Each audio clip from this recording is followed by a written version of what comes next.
In this video, we will cover how to create an event. Starting from your main dashboard, select the Create Event button in the top right-hand corner. A pop-up will appear where you can enter your event details. At the top, enter your event name. We will just call ours Event Aim for now. Next, where it says, do you need to use booking dates and time slots? Make sure you select the correct option because it cannot be changed after event creation. Select Yes if your event has specific days and time slots people need to buy tickets for. Select No if they can use their tickets at any time, or if your event is a one-day event that people do not need to buy specific time slots for. So in other words, if you want people to see a calendar when they check out from which they need to select the day and time slot, select Yes. Now I've already created one of these, so if we go to checkout and we selected Yes, a calendar appears where you can select a day and time slots. Now if we go back and we select No, because we don't want them to see a calendar, let's go to our demo account where we selected No, go to checkout, and you'll see the No calendar appears. Next is event start date and event end date. What these settings mean depend upon if you selected Yes or No. To see how these settings work, we're going to look at the event settings of two already created events, one that selected Yes and one that selected No. So I have one with the calendar and one without. The event settings are the same as your Create event settings, they just look in a different format. The only thing missing from your event settings is the Do you need booking dates and time slots option, because as we mentioned, this cannot be changed. However, what differs here, if you select Yes, you will have a time slots tab. If you select No, you will not have a time slots tab.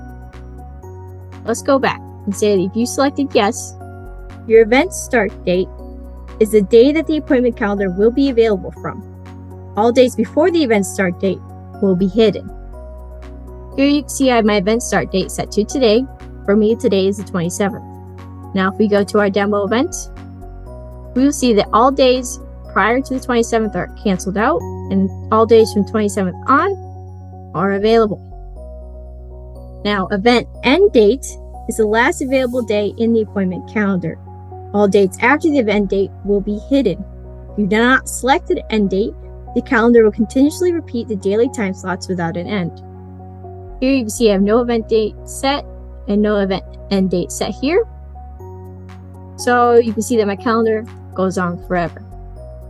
However, we set an event end date. Let's set it for October 27th. Set. Click Save Changes. Update our widget. Now the calendar goes from the 27th to the 27th with all dates after it blacked out. You can also change your event start date to a later date. Let's do the 29th. Set.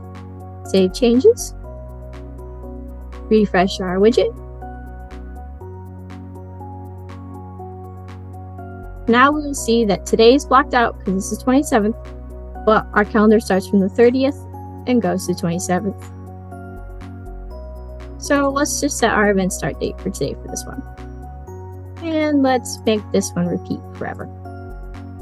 Save changes. Now if we select No, the event start date is the day when the event will become available for sale. The event will be inactive before that date.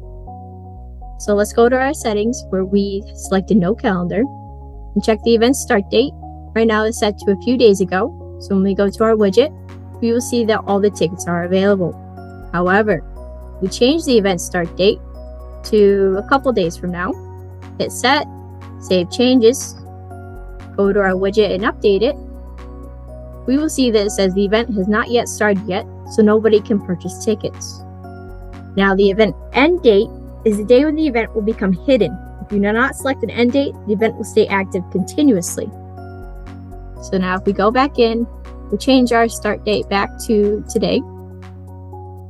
And we changed, or let's do a couple days ago. And let's make the event end date yesterday. When we click Save Changes,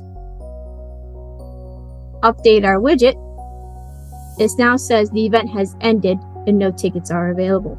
Now if we change the event end date back to clear, save changes, go back to our widget, update. We'll see that tickets are available continuously since there is no end date. Next is the time zones option. Be sure to select the right time zone for your event, otherwise your time slots will not be correct. As you can see, there are a lot of time zones options. For now, we will stick with UTC. Time zone display time slots correctly. So we go to a demo event, we'll see that the time slots are disabled after 10 to 11 a.m. since it is 10:51 where I am. If your time zones are incorrect, this time slot may still be available and people could purchase tickets for the wrong time slot. So make sure your time zones are set to correct time zone. Next is your address details. This is the address information for the event that shows up in the event contact info. As you can see, the venue name is star, so we need to enter that. We're just going to call our star and address 1. You can enter all your address out here as well. Next, where it says, do you want to charge taxes? If you need to charge taxes for your event, select the box next to it and enter your tax rate. We'll enter a tax rate of 8. Now, what this looks like, in here, it does not show up on your general tab. You need to go to your taxes and fee tab. As you can see here, it is not selected right now because I didn't select this box. And when you go to checkout, you'll see no taxes come up in your summary. However, if you change it to 8, click Save Changes. That's the same as if you selected here, did 8, and go back to your demo event, refresh, go to checkout. You'll see taxes show up here. 8% of $50 is $4, and now you have a new total. And that is it. Now you hit Create Event, and your event dashboard pops up. We go back, we'll see our event name. Event has appeared here. If we would like to delete an event, all we have to do is select Delete Event. Pop-up appears asking, are you sure? Event deletion is irreversible. Select Delete, and it'll be deleted. And then once again, if you want to create a new event, hit Create Event. If you want to edit the event settings once you're done with that, go into your event settings. And that is it. For more information about TicketsCandy settings, see our other informational videos and articles, or reach out to our support team. Thank you.